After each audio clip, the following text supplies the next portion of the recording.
a good paying job. It slashes the adult employment opportunity for over 250,000 adults in terms of them finding a good paying job.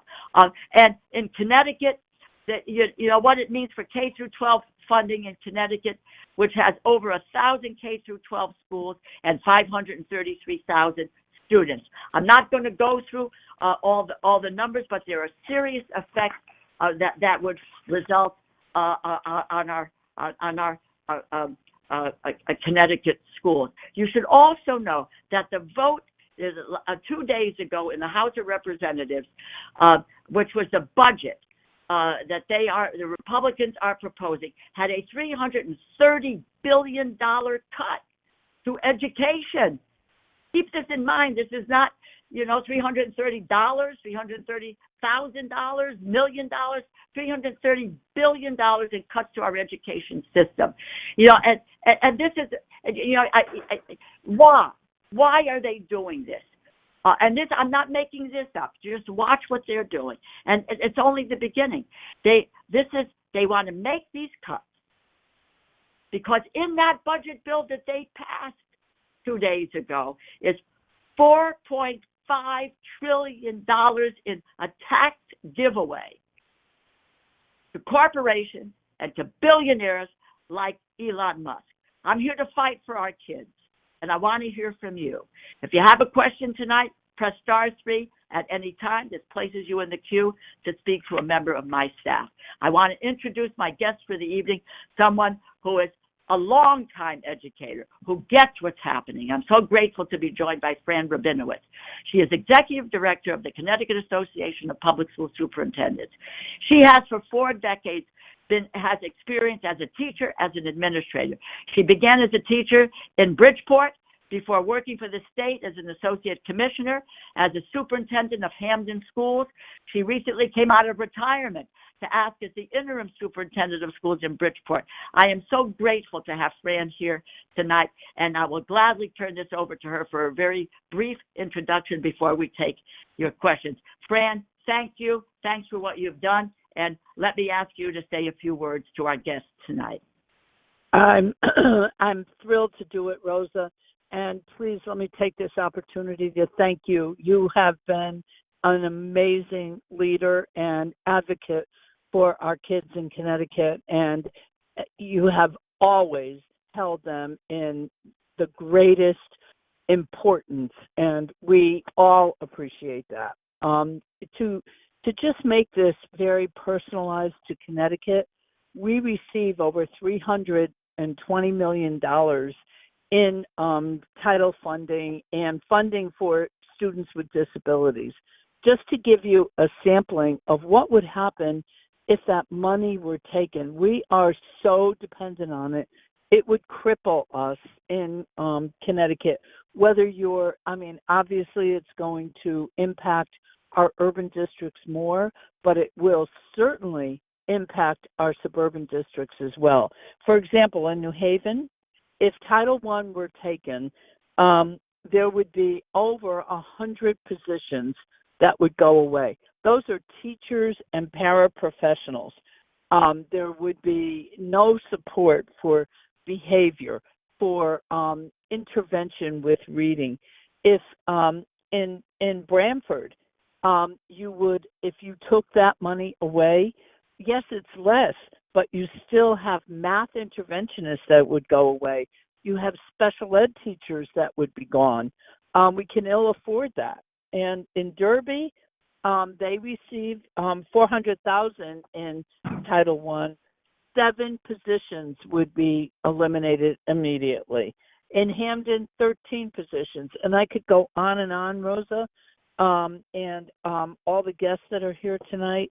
It would be crippling for our state. And certainly, I would have to say for our children, this is not supplemental. This is not extra funding.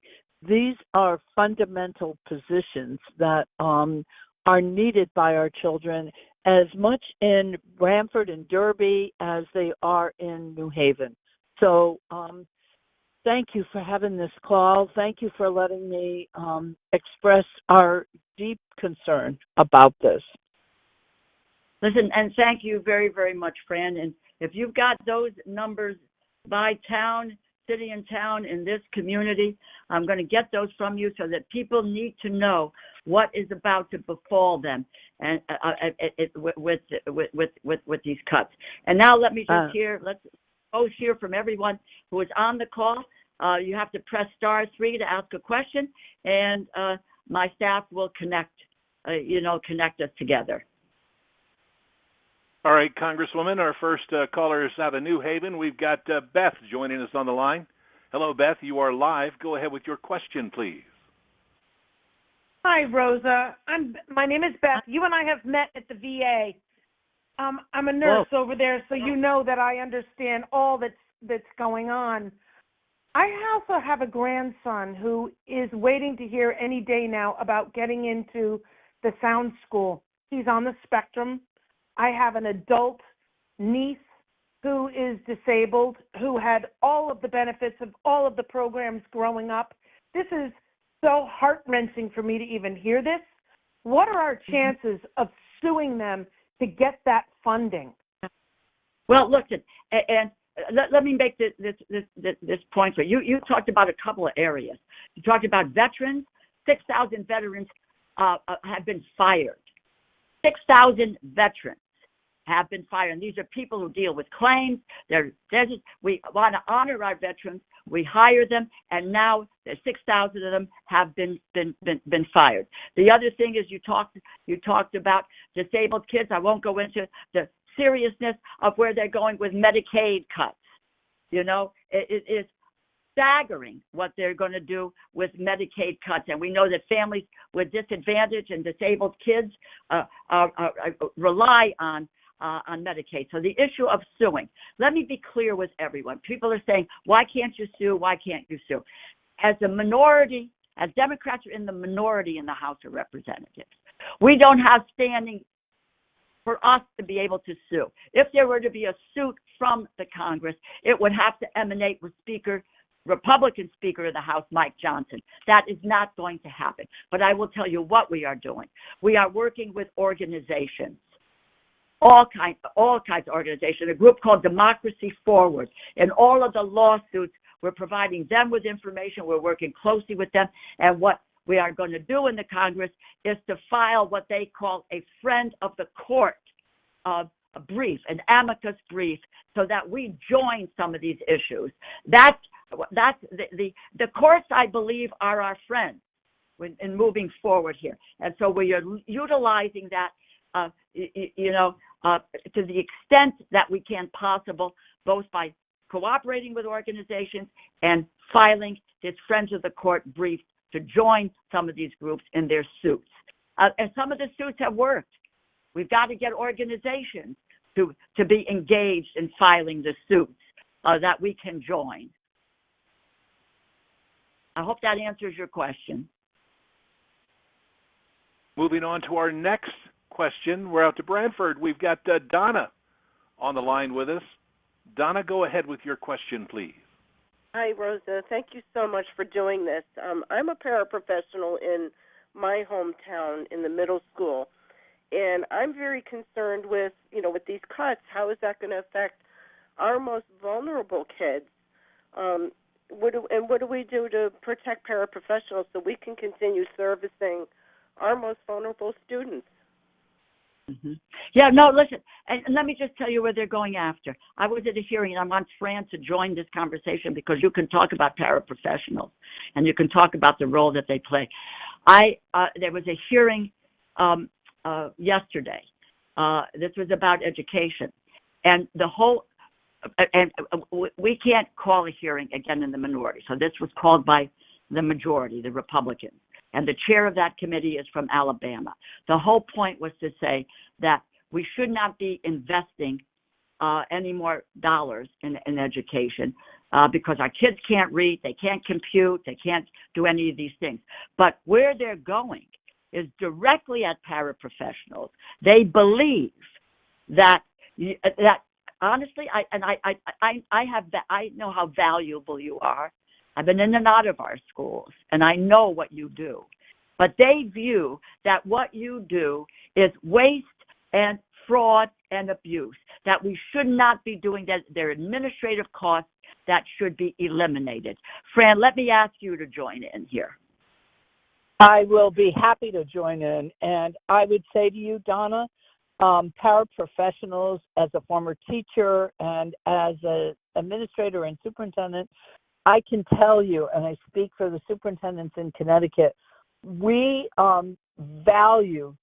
so value paraprofessionals. I just co-chaired a special ed task force, and frankly, we spent a great deal of time on how do we attract more paraprofessionals in? How do we make sure you have a living wage? How do you make sure you have health benefits? Because you are so important to the education of our children. So please know that. That's how we view you, and we will fight with Rosa for paras everywhere. Yeah, I tell you, this is real. This is real. They view you as, as an unnecessary cost, and that we should be done with administrative costs here. And they talk about how only 45% of the money that we spend goes to teachers, and the rest of it is going to ancillary positions like paraprofessionals. Not true. There's data that shows 66% of the dollars that where teachers are in school, and that does not include, paraprofessionals and so forth. Big issue, which we need to stand up for, and we will stand up for you, Donna. So for everybody that's joined us on the line this evening, if you have a question you would like to ask, please press *3 on your telephone keypad. And if you've joined us online, you can go ahead and type your name and question right below the streaming player. Next up, we've got Charles on the line with us. Hello, Charles. You're live. What's on your mind? Hi. Thank you for taking my question. I'm aware of the colossal assault on all of our governmental institutions by the executive branch. I'm a lawyer. I'd be happy to help in any way that I can. What is the best way for me to be able to help? Mm-hmm. Well, let me just, thank you. First of all, thank you. And if you get us your information about how we can be in touch, I'd like to do this. I'd love to, and we can talk through linking you up because of your legal talent of groups that are filing suits, even with regard to our attorney general, who has been stellar, and getting to, and I don't know, Fran, if stuff is being done with, in the state with legal people and dealing with going forward with, suits or legal advice, etc. But we've got someone here on the phone who wants to help us out, and I would gladly, take your help, and also get your name passed on to, the AFT, the NEA, and others, who are working at this Moms Rising. There's groups of people who are engaged in trying to, really either, have a plan for action or dealing with some sort of a judicial effort with regard to these issues. So please get us your contact name, address, phone number, so that we can be in touch. Okay? Well, Congresswoman, we actually have his information here that we can supply your team after this call, so we can keep that somewhat private since this is a public venue. So I understand. That's it privately, but that's great. We'll get that from you. Thank you very much for your offer of help. Thank you, Charles. I appreciate it as well. All right, so the technology we're using for this event allows us to do polling, and everyone's input is very important to us. If you're on the phone with us, you can use your telephone keypad to respond. If you're online, you can vote by selecting your response right below the streaming player. So here's the question. I'll read the question twice here. What worries you most about federal cuts to public education? If it's impacts on resources available to students, press 1. Fewer teachers, press 2. Impact on special education, press 3. School maintenance or modernization, press 4. So once again, we're looking for everyone that's listening in to respond to this question. What worries you most about federal cuts to public education? Impacts on resources available to students, press 1. Fewer teachers, press 2. Impact on special education, press 3. School maintenance and modernization, press 4. I see a number of people are keying in their response. Thank you very much for taking time to answer this poll question. We'll have the results to it in just a moment. But now we've got another question. This one was submitted, Congresswoman, online, and they're talking about abolishing the Department of Education. What impact would that have on schools in Connecticut? Okay, what I'm going to do is, we got an expert on this call, and that is in Fran Rabinowitz. Fran, what would happen if they dismantle the Department of Education? We look to the Department of Education for so much.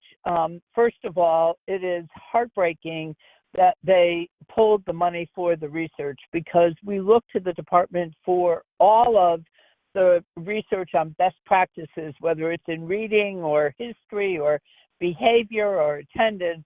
We look to them because they have the ability to do the research that we sometimes don't have the dollars or people. So that's one. The other one is the funding. The other one is the guidance. It's huge. We have guidance on just about everything that we do in education, and we look to the department to provide that guidance to the states. And when you go state by state, I can't even imagine what that will look like if the State Department of Education is not doing some things that are global and setting standards that are global for all of us. I should also mention, as I mentioned in my opening comments, and Fran, thank you, you talked about research funding.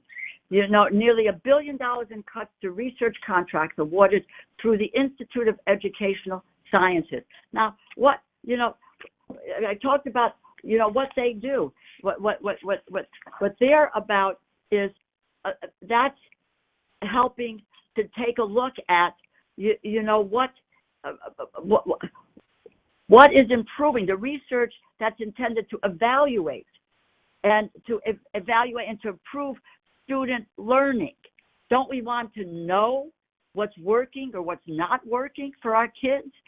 Don't we want to know that there's a grant that prepare teachers so that teachers are prepared to deal with our youngsters?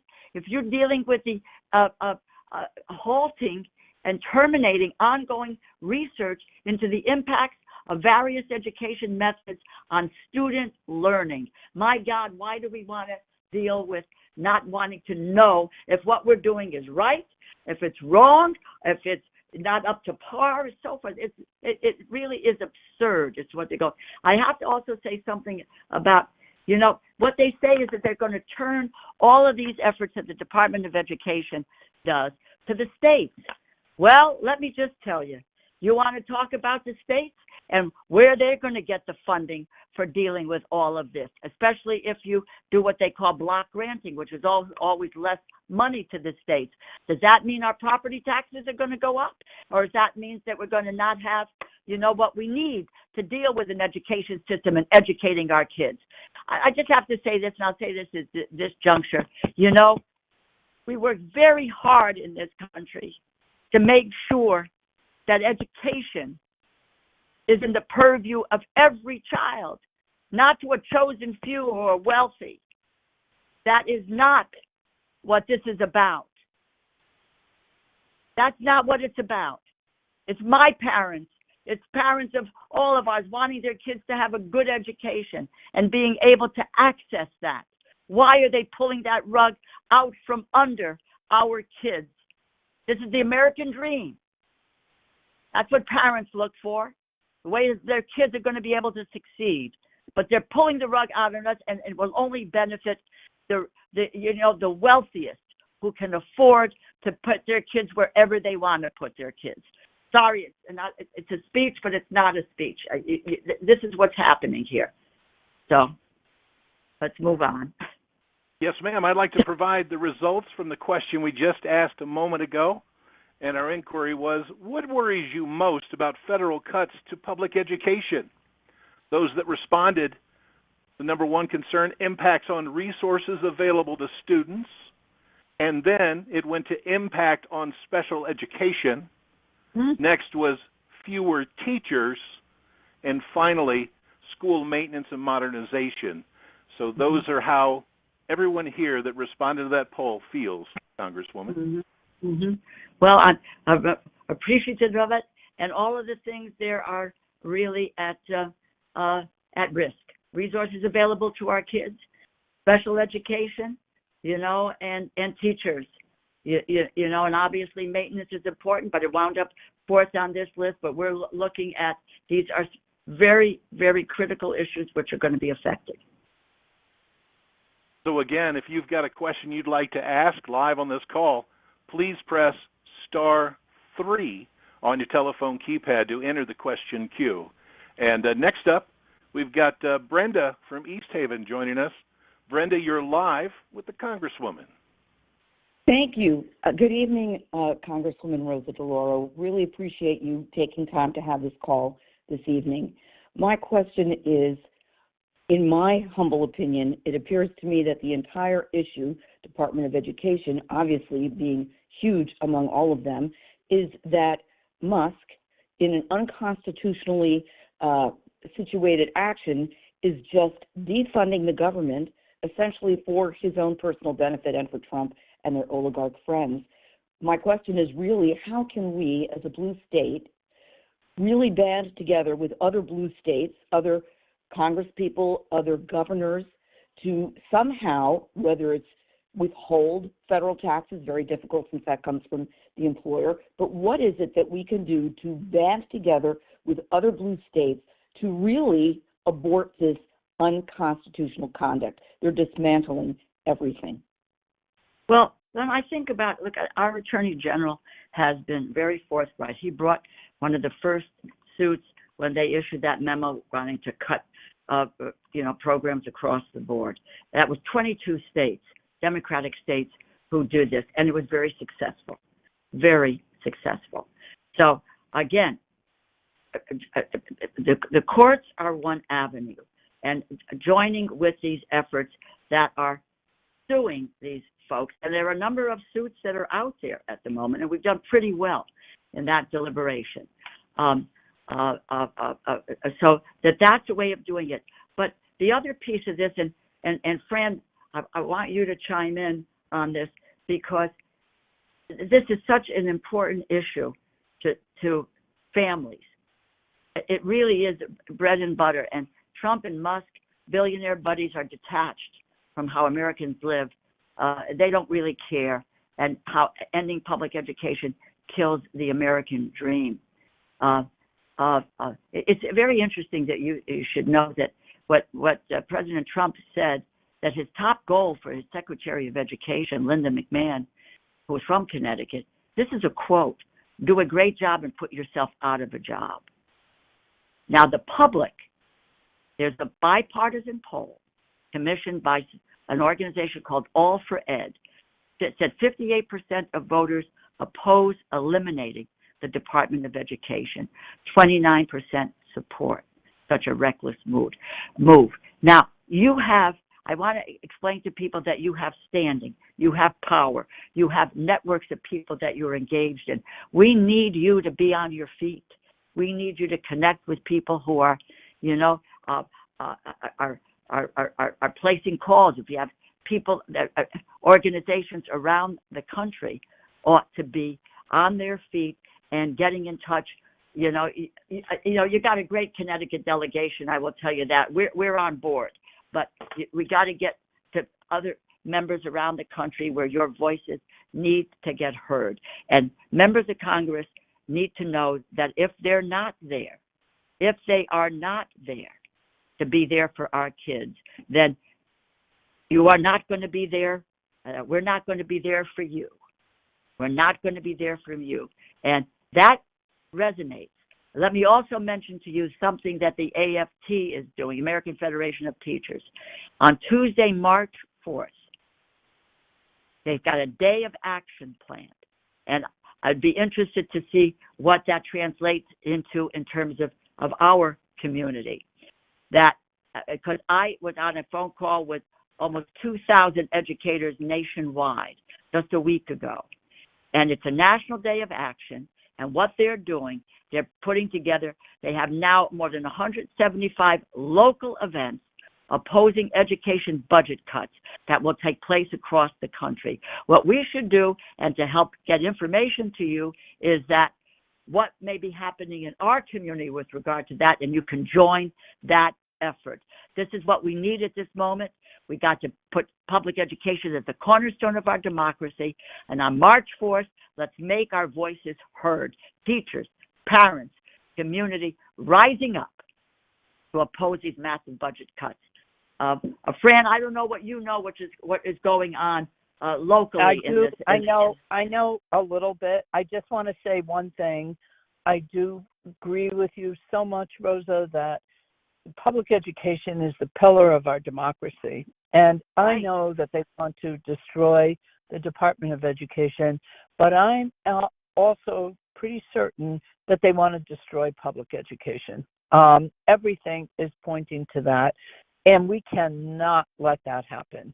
On Tuesday, on March 4th, CEA in Connecticut, the Connecticut Education Association, and AFT are sponsoring, yes, a full day. We're all wearing red to stand in solidarity. We have press conferences in the morning at the legislative building. I'm sure there are other protests going on in individual districts as well. But if you're on the call, we're red on Tuesday. Okay, and let me also do this. We'll try to take a look to see what events may be out there. We just heard what CEA and others are doing so that we can link up. You know, maybe we can get that out on the website or something, or get our caller the information to see if that's something that you might be able to join and make your voice heard. We would love it. And I will speak to both presidents of CEA and AFT and see if we can get something out there very quickly. Terrific. Thanks so much, Fran. Thank you.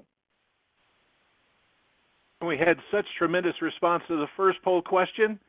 I'd like to ask everyone to answer another poll question, if you wouldn't mind. The question is, how important was public education in your life? If it changed your life, press 1. Had a significant impact, press 2. Had a minor impact, press 3. Had no impact, press 4. So again, please use your telephone keypad, or if you're checking us out online, vote by selecting your response right below the streaming player. Question: how important was public education in your life? If it changed your life, press 1. Had a significant impact, press 2. Had a minor impact, press 3. Had no impact, press 4. See, a number of folks are keying in their response. Thank you very much for giving us your opinion. Now let's get back to another question. Out of Wallingford, we've got Margaret on the line with us. Hi, Margaret. You're live with the Congresswoman. Hi, Congresswoman DeLauro. I'm a paraeducator here in Wallingford, and my question is, after seeing the horrific, I guess you would call it, conversation between our president and the governor of Maine, how likely are we to lose funds here in the state of Connecticut if we, stand firm like Maine with, the programs that we don't find necessary to cut like he wants us to do? Well, let me just tell you about that. It's my understanding, and I probably have this secondhand, You know, I saw that exchange, and my understanding, I think it was a transportation program where the funding was cut off. The grant to Maine on a transportation program was withdrawn. We cannot allow that because, as I say, that is illegal. And we'll lose funds if we don't fight back. And, you know, it's not an option. We just can't sit back and wring our hands. But that is a fact in Maine. They lost a transportation grant because she had the courage to stand up, President Trump. Let's not let that happen to Connecticut. Let's stand up and fight. Sorry, Congresswoman, I was just doing some quick math. If it's okay with you, I'd like to provide results from the question we just asked of the community here. And of those that responded, it's pretty unanimous here. How important was public education in your life? Well, 52% said it changed their life. 41% said it had a significant impact. 4% replied with it had a minor impact. 3% had no impact. So if my mathematics is correct, 93% of those that responded said either changed their life or had a significant impact. Wow. That is really, you know, that's why this fight is so important. And Fran Rabinowitz is right. And I see it up close every day, my friends. They want to end public education in the United States, which has given all those folks who responded to that question, all of us who have had the opportunity to get an education, to realize our dreams and our aspirations, they would cut that off.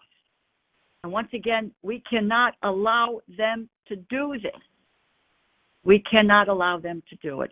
You know, just quickly, and Fran, you may know this, but I'd love to get your view on this. The last Congress, this is a very short time ago, 161 House Republicans voted to eliminate all of the federal funding for elementary and secondary education. All of the funding.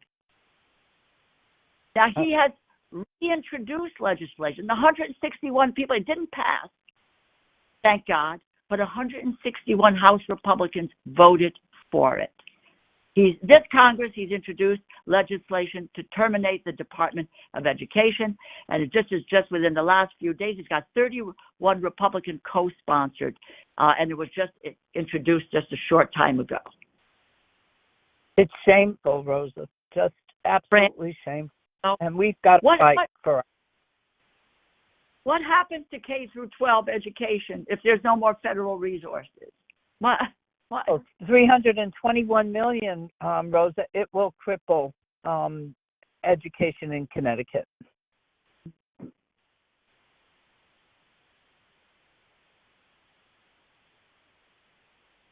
So a very quick reminder. I apologize, Congresswoman. Did not mean to interrupt. Okay. No, I was just saying next caller. So you press star 3. Is that right? Yes, ma'am. I would like to remind everybody that's online with us that if you'd like to subscribe for more updates on topics like this, all you need to do is press star 6 during this call on your telephone keypad. Again, subscribe for more updates on topics just like this by pressing star 6. Now we're heading out to Milford, and we've got Valerie now on the line with us. Hi, Valerie. Go ahead with your question.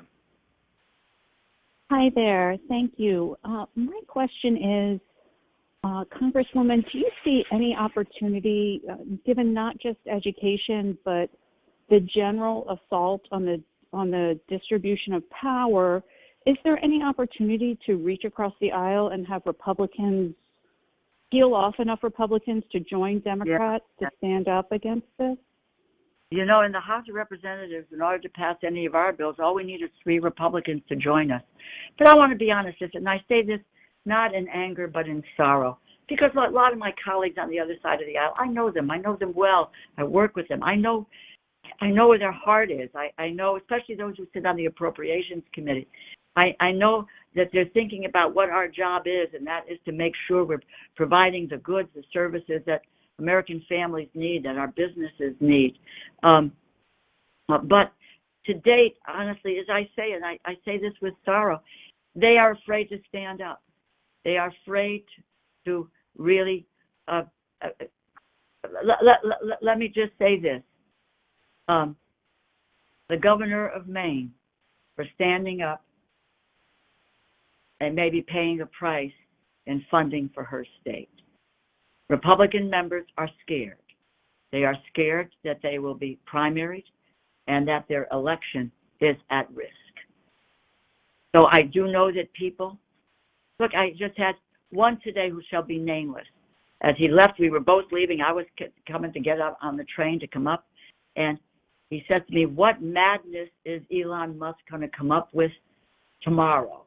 You know, they know it, but they are not speaking out. And I think that that's unfortunate when our political system is so polluted that we debate issues in the House of Representatives. We agree and we disagree. That you can't, that's not our democracy. And in many instances, that's what's being thwarted.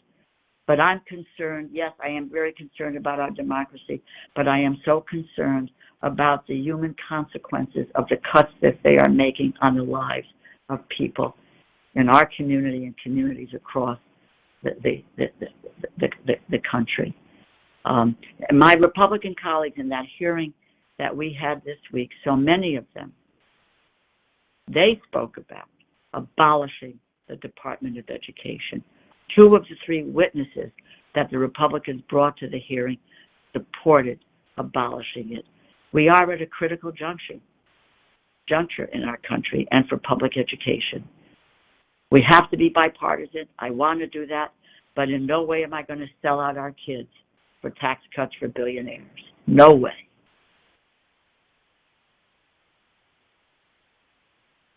Got a question now from Kenneth in Woodbridge.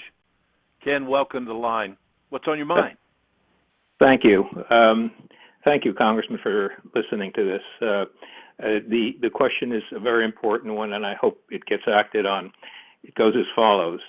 The Constitution specifies that Congress has control over spending, but there is no specified response if this is violated. I would suggest that someone in Congress introduce a bill making it illegal for anyone to block funding appropriated by Congress without going through due process and specifying specific consequences and penalties for doing so. And let all our elected representatives be required to indicate their position on this point. If Mr. Johnson refuses to let such a bill come up for a vote, then all Americans should be made aware of this.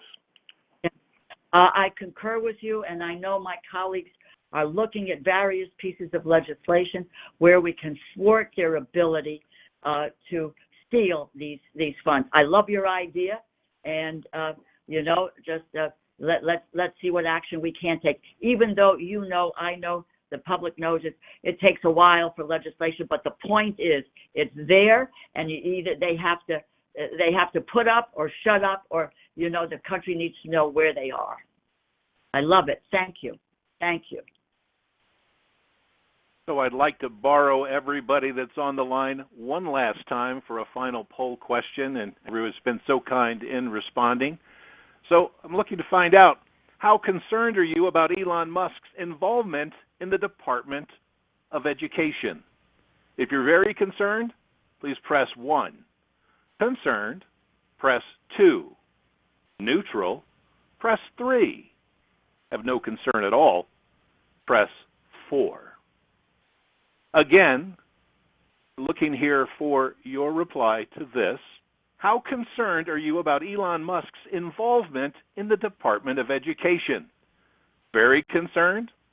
Press 1. Concerned? Press 2. Neutral? Press 3. No concern at all? Press 4. Wow, I see a number of people keying in their response. Thank you again for taking the time to do that. And let's get another caller here while we get the final tallies in. We've got Amy joining us. Amy, you are live with the Congresswoman. What's your question? Hi, Rosa DeLauro. Hey. I want to know what the Democratic Party is doing to get a better message across to the country so that in 2 years we turn the Congress so that we don't have any more of this horror. And because obviously the message didn't get across in the election of 2024. No. Look, I think there's, and you know, this is not a back and forth. I would ask your opinion of what you would like to see, because I think that that's important, but you can let us know. You can be in touch. I think that there are really two real, you know, principles involved here. I think that people are concerned, very, very concerned with the cost of living today. And that was one of the issues, quite frankly, that we did not spend time on or really get a message across during the election. People are living today paycheck to paycheck. They're struggling with healthcare costs, food costs, whatever it is. You know, they can't make it. And they are looking for ways in which that they can help provide a more secure economic future for their families. And Donald Trump said he was running on that issue. That's what he said he was running on. Has he done anything about that?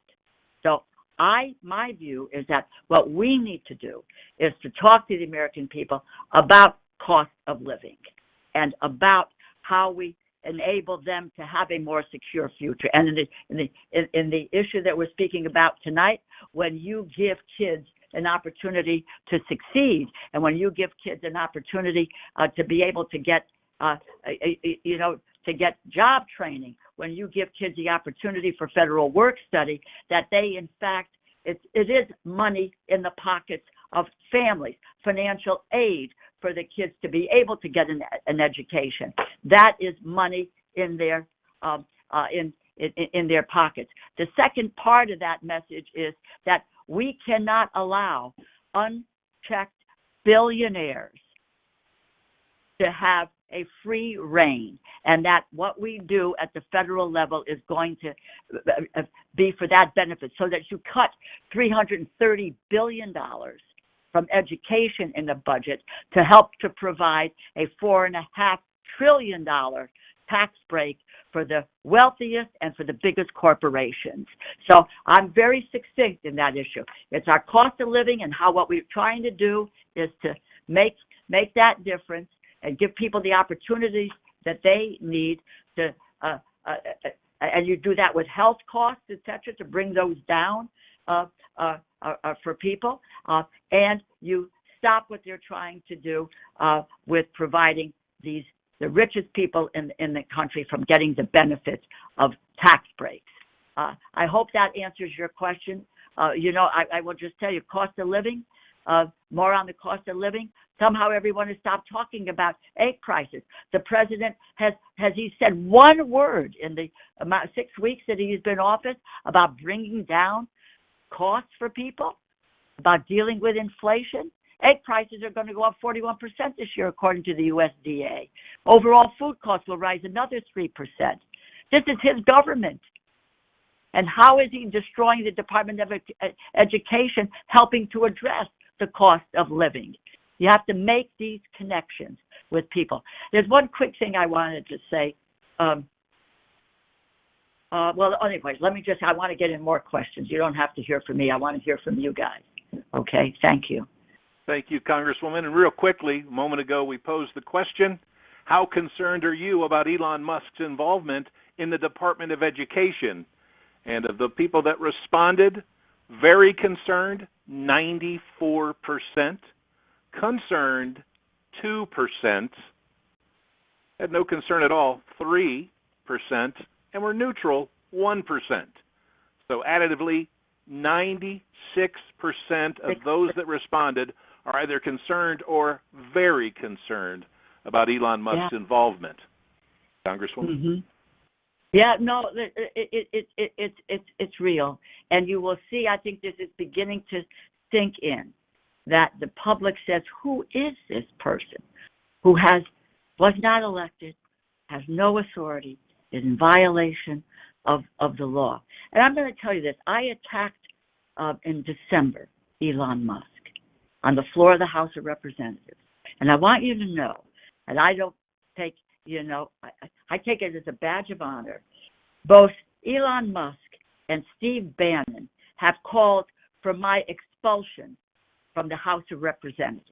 I am going to continue to attack Elon Musk. He has no business in the position that he's in. He needs to be removed from that position. He should not have the power that he has over the lives of the American people. And I believe he gave Donald Trump $280 million, and there was a deal made that he could play president.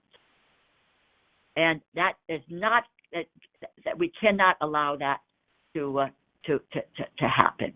So I also want you to know that on the issue of the principle of who has the power of the purse, somebody called in earlier on that, the Supreme Court has unanimously affirmed that the presidents do not have the unilateral power to steal the funds that have been lawfully enacted to go to the services for the American people.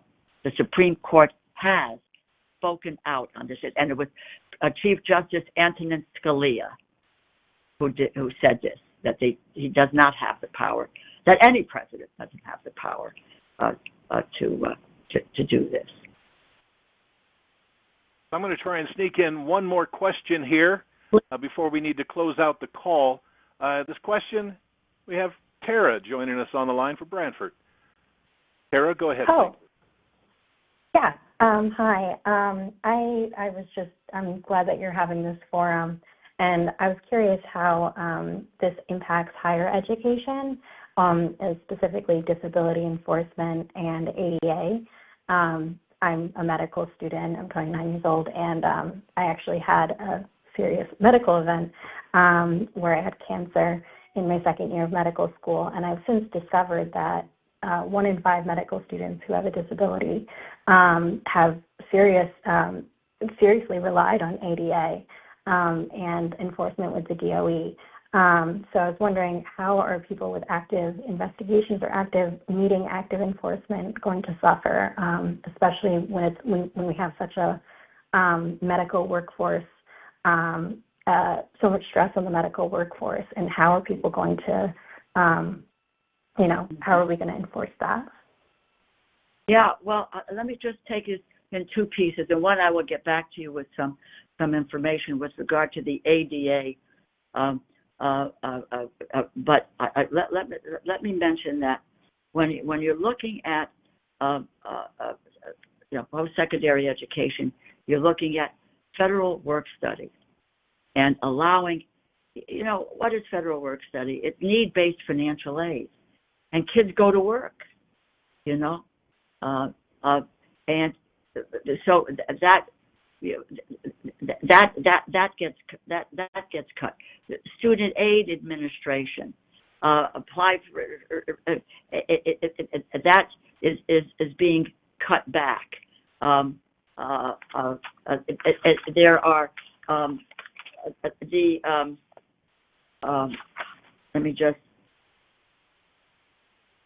career and technical education, that is looking to come back. I think the dispersing of the financial aid to help students is really critical, and that has to do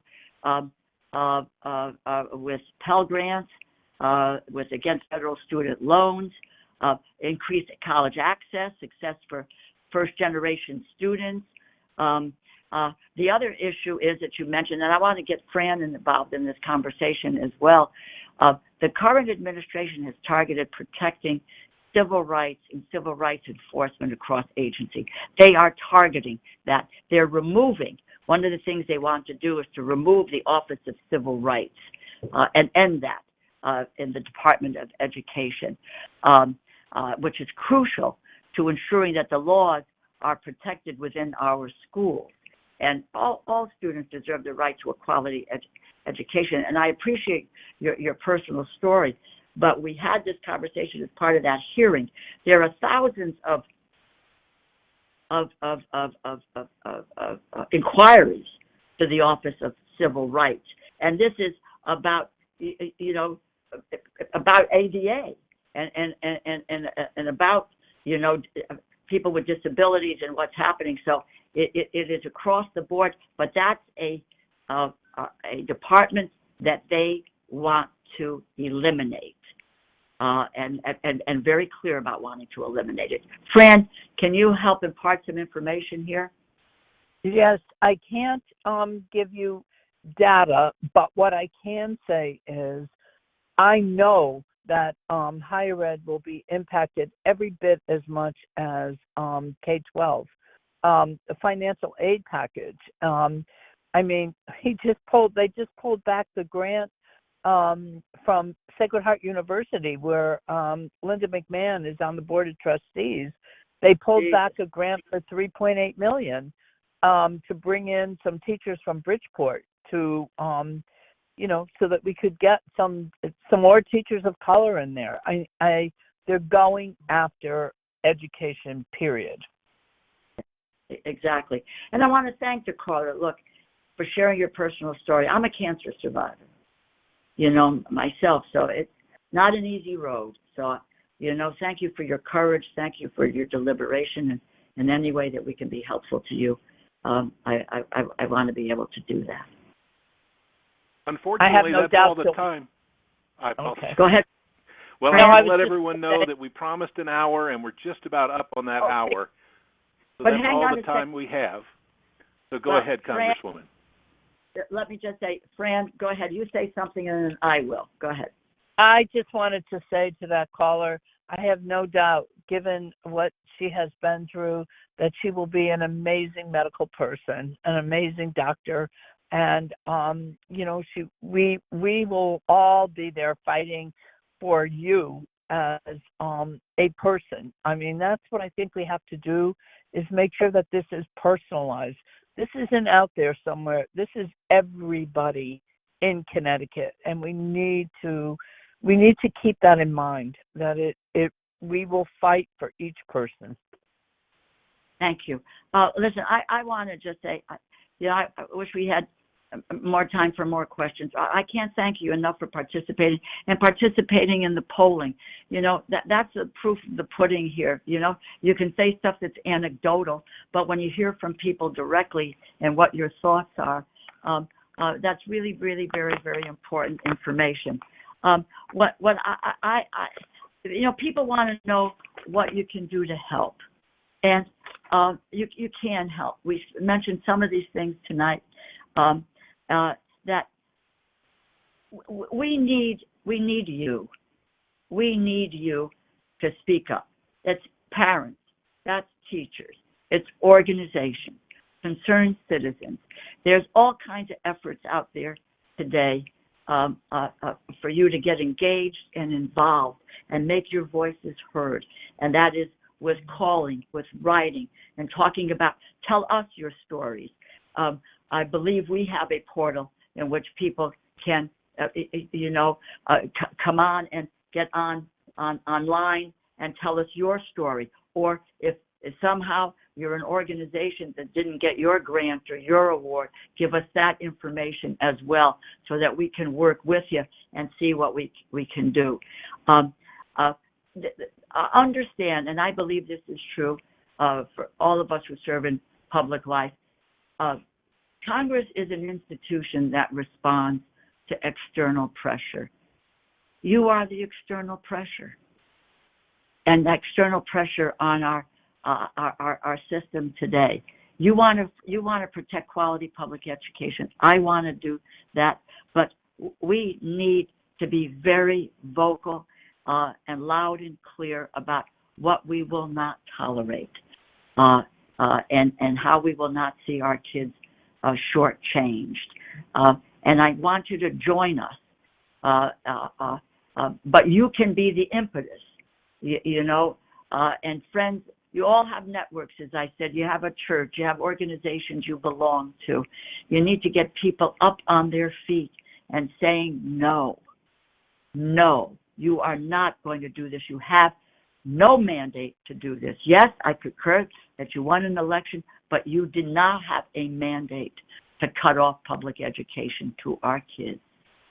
That's not what was said in this election. And you got to fight back.